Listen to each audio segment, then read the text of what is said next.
We are looking also, for example, on economic incentives. That is, how can third organizations can make it more attractive to invest in health and safety, analyzing what exists of these incentives in the member states and how we can improve this with an exchange of experience between the member states. If we go for coffee to a local coffee shop around the corner, maybe it's that you get one coffee for free if you buy 10 coffees. So it's a very effective method to influence human behavior.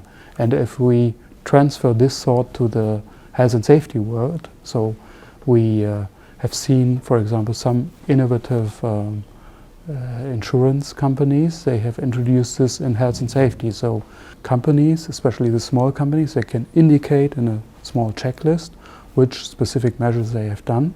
And for these specific measures, they can win points. And the more points they have, the more reduction they get in the insurance rate. And we found in our research that this is very motivating for the companies. So we had one example in Germany of the butchery sector, where they introduced this bonus system. They have seen that 40% of the companies are doing this system. And among these 40%, every year they had 1,000 accidents less than the other ones who did not participate in the system.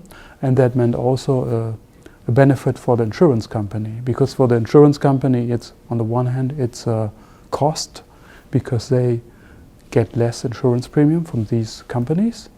But on the other hand, they have a return on investment because they have less accidents that are compensated. So in the end, for this insurance company, the German butchery sector, we found a return on investment of nearly 1 to 5. So for every euro they invested, there was a return of 5 euros back due to less accidents. And what we also found, it's very motivating for the smaller enterprises, because they show a specific behavior of, let's say, doing a driver's training, and they get immediately a reward, they get immediately their bonus points. And so there's an immediate relation between your behavior and the reward, and that is a very strong stimulus to change your behavior.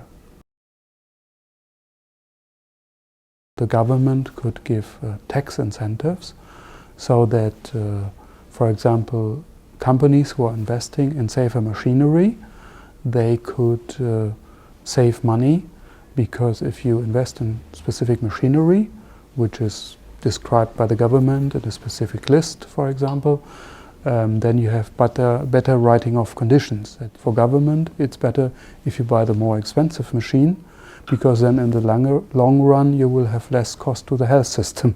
The German government is giving tax incentives if you do, for example, back training or ergonomics training. So for training investment, that you can write off these expenditures as a useful investment.